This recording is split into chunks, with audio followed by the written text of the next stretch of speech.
Bien, muy buenos días queridos estudiantes del quinto grado de secundaria. Les saludo una vez más el profesor Yosimar Chirinos. Así es, el día de hoy chicos vamos a continuar, jóvenes estudiantes, con nuestro tema y del curso de Historia Universal, ¿no? ¿Cuál es ese tema? Pues las monarquías, disculpen, las monarquías del siglo XVII. Así es, vamos a conocer un poco cómo es que se desarrollaba o se gobernaba en este siglo. Así es, entre países europeos, ¿no? Más que todo es ello. Y bien, continuamos entonces. Antes que nada, las recomendaciones para poder continuar con la clase, ¿no? Asegúrate de estar en un espacio calmado, de preferencia donde no haya mucho ruido. Recuerda mantener un volumen moderado del equipo donde estás observando la videoclase. También evita realizar otras actividades mientras observamos el video, ¿no? Evita realizarlas. También recuerda tomar apuntes de la clase para tu SC y por supuesto, no menos importante, anota tus preguntas y compártelas en la hora de asesoría. ¿Ok? Bien, entonces el día de hoy vamos a conocer algunas monarquías de este siglo XVII. ¿Ok? Esperando que cada uno de ustedes por supuesto se encuentre muy bien, vamos a iniciar con lo siguiente. La monarquía francesa en el siglo XVII. Así es, vamos a iniciar hablando de ello. Nos dice, en el siglo XVI, Francia estuvo convulsionada por guerras religiosas. ¿Entre quiénes? Entre católicos y protestantes, es decir, los hugonotes, ¿no? Entonces, este conflicto terminó en el año 1598 con el Edicto de Nantes. El Edicto de Nantes va a ser, digamos, como un decreto, ¿no? Que estableció que el catolicismo como religión oficial, pero que otorgaba tolerancia a los protestantes a creer en diferentes religiones, ¿no? Entonces, eh, gracias a este dicto de Nantes, gracias a este decreto es que iban a cesar, digamos, las guerras en Francia entre católicos y protestantes, ¿no? Pero bien, esta política establecida por Enrique IV supuso una paz interna para Francia, lo que llevó a la estabilidad económica y política durante el siglo XVII. Bien, vamos a ver cómo es que se desarrolla todo este conflicto, por así decirlo, y en qué reinados, ¿no? Vamos a conocer entonces el reinado de Luis XIII. La regencia. ¿Qué nos quiere decir? Cuando murió Enrique IV, que fue quien promulgó, ¿no? El edicto de Nantes, aquí lo tenemos, cuando murió Enrique IV, gracias a él cesaron las guerras religiosas, ¿no? Acá nos dice que cuando murió dejó un hijo de 9 años, llamado Luis también, o bueno, Luis en este caso, ¿no? Pero al ser niño no podía coronar o gobernar, por lo tanto se hizo cargo de la corona la reina Madre María de Médicis, con el nombre de Reina Regente, ¿no? En el año 1610, lo cual pues años después, al cumplir 18 años, Luis tendría la corona, ¿no? Iba a poder gobernar en Francia. Entonces, aquí vamos a tener un personaje que vamos a escucharlo en gran parte de esta videoclase, que es el cardenal Richelieu, ¿no? Este cardenal, pues es el nuevo ministro Armando Duplessis, es decir, cardenal Richelieu, quien le propuso a Luis XIII un programa político de 4 puntos principales. Así es, le dijo, Rey Luis XIII, quiero compartirte este programa político para que tu gobierno sea el mejor, ¿no? Primero, lucha contra el partido protestante, así es, contra aquellos que no querían que el catolicismo sea la religión oficial. Humilla a la nobleza francesa, lucha contra la Casa de Austria y ten un adelanto de la cultura, es decir, mejora los avances de la cultura, ¿no? Entonces, el cardenal le va a decir esto al rey Luis XIII, ¿no? Al monarca. Entonces vamos a ver cómo se desarrolla esta historia. Sí se va a dar una lucha contra los protestantes, ¿no?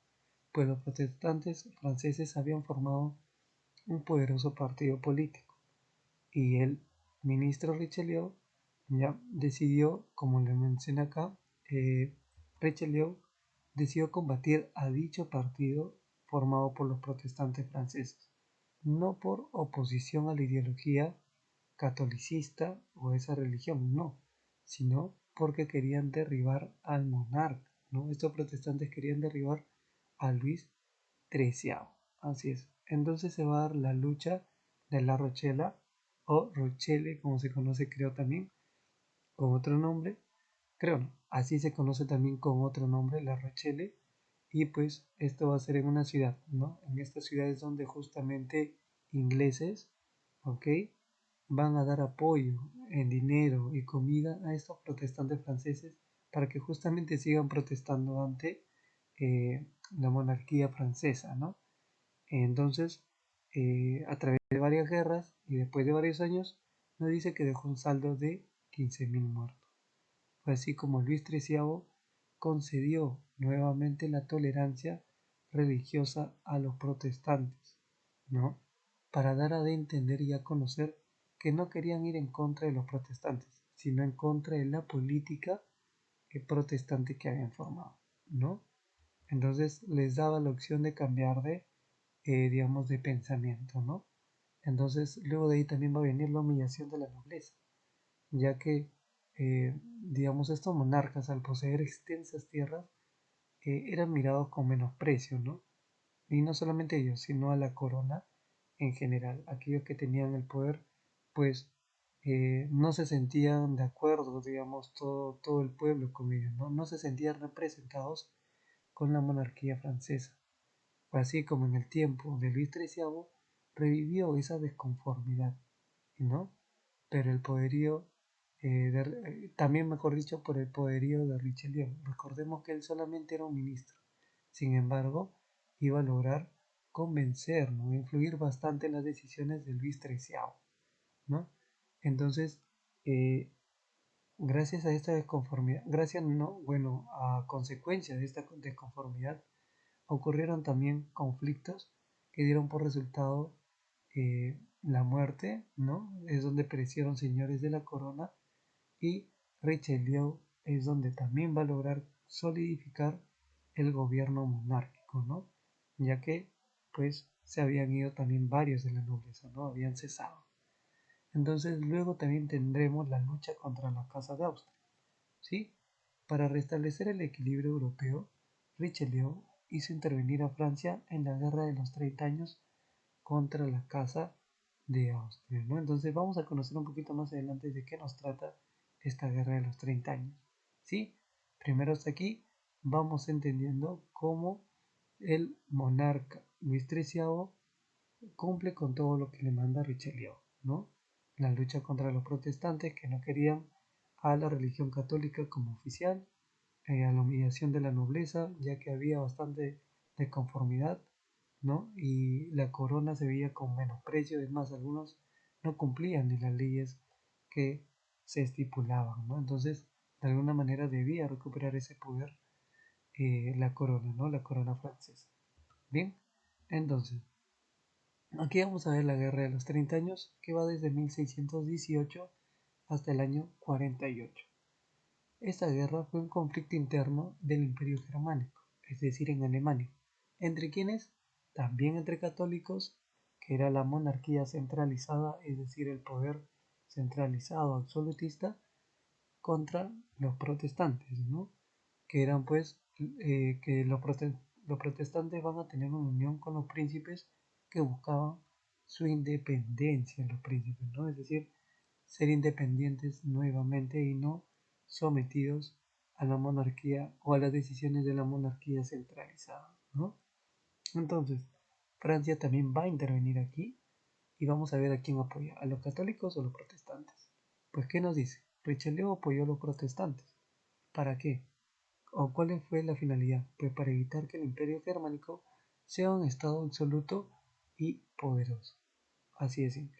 Es decir, no quería que Alemania tenga un estado absoluto y poderoso.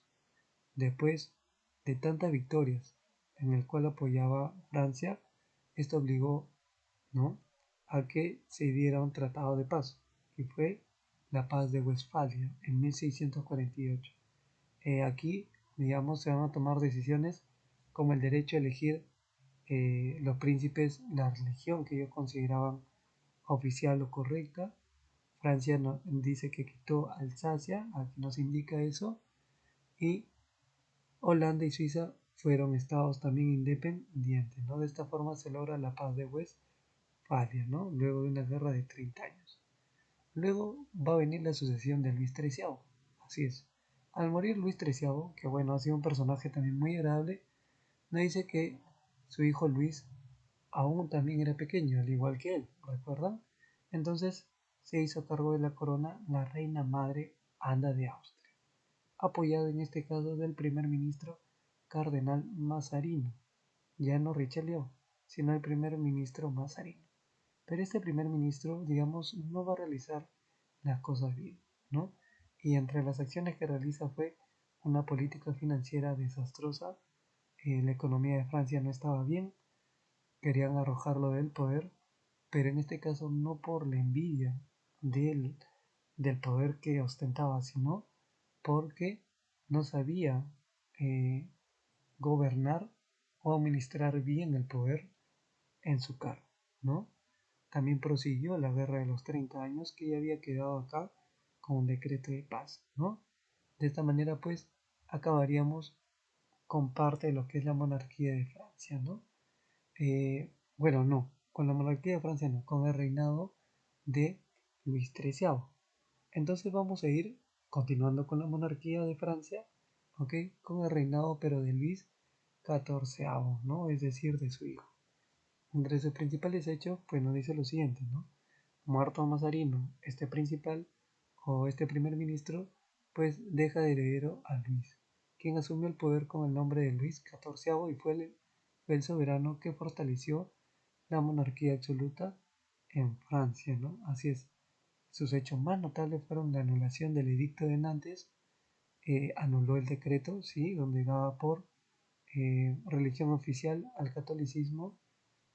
Luego la victoria de Francia en la Guerra de los 30 años, le dio la victoria a Francia.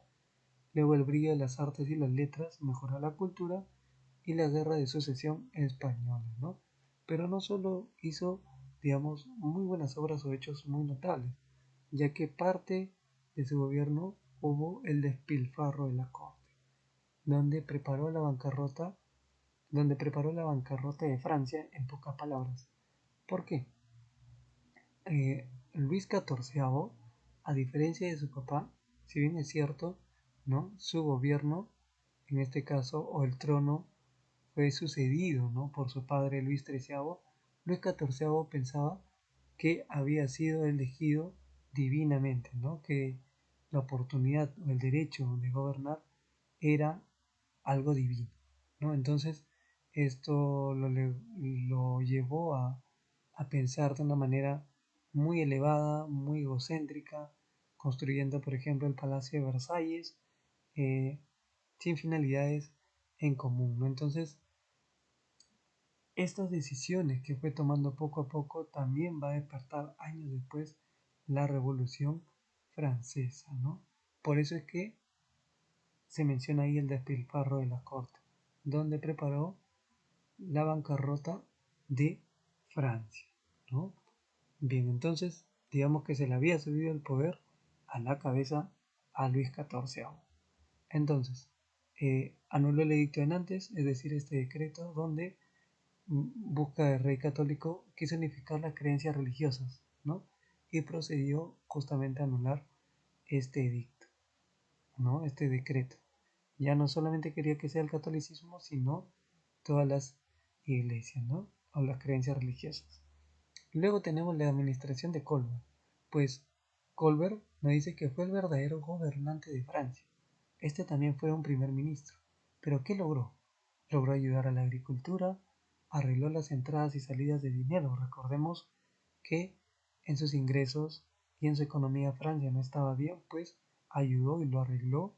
También él va a fundar fábricas en diferentes ciudades de Francia, desarrolló la flota de mercantes y de guerra y por supuesto fomentó la expansión francesa, ¿no?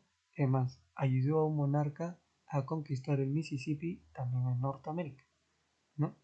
Entonces, el brillo de las letras y las artes. También nos dice que en el gobierno de Luis XIV, justamente en el siglo XVII, ha sido llamado así porque en el siglo de Luis XIV florecieron notables inteligencias, ¿no? Entre ellos Molière, Racine, La Fontaine, entre otros artistas, escritores eh, muy estupendos, ¿no? Muy fabulosos, que iban a causar, impactar un antes y un después en el brillo de las letras y las artes.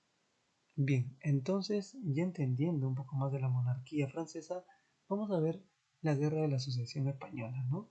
Esta se da en 1701 y 1714. Nos dice que el rey de España, Carlos II, y el rey de Francia, Luis XIV, ¿no? Designaron al duque de Anjou para sucederle el trono, es decir, Carlos II le dijo, duque de Anjou, mi estimado, yo quiero que tú sigas gobernando después de mí y te conviertas en rey de España. Y lo mismo le dijo Luis XIV para que gobernara en este caso Francia, ¿no? Para que se convirtiera rey de Francia. Entonces el duque de Anjou tomó ambos países, por así decirlo, es decir, tomó el reinado, ¿no? El reinado de ambos países, de España y Francia, y también tomó el nombre de Felipe V. Entonces, Inglaterra, Holanda, Alemania y los estados italianos, al ver esta unificación, pues se unieron para luchar contra Luis XIV en este caso. Entonces, Francia logra obtener su victoria en su territorio, pero en el caso de España perdieron el peñón de Gibraltar, ¿no? Entonces, podemos entender esto de la sucesión española y por último tenemos Inglaterra en el siglo XVII. Inglaterra en el siglo XVII, perdón. ¿Qué nos dice acá? Pues Inglaterra nos dice que estaba gobernada por la familia Tudor en el siglo XVI, pero luego Estuardo de Escocia, es decir, Jacobo I, sería el sucesor, ¿no? De gobernar. Aquí se produjo la unión de Escocia, Inglaterra e Irlanda e intentaron consolidar, digamos, el absolutismo en Inglaterra. Así es, ¿no? Recordemos que estamos hablando de las monarquías en diferentes países, Francia, España y ahora Inglaterra. De igual manera intentaron consolidar el absolutismo, ¿no? Que todo el poder se concentre en uno solo. Pero de manera resumida podemos decir que ocurrieron diferentes conflictos o guerras donde nace al final también la monarquía constitucional en Inglaterra, ¿no? Bien, entonces con ello estaríamos culminando la tarea domiciliaria y muchas gracias por su atención, estudiantes. Espero que les haya gustado el tema del día de hoy. Hasta luego, nos vemos.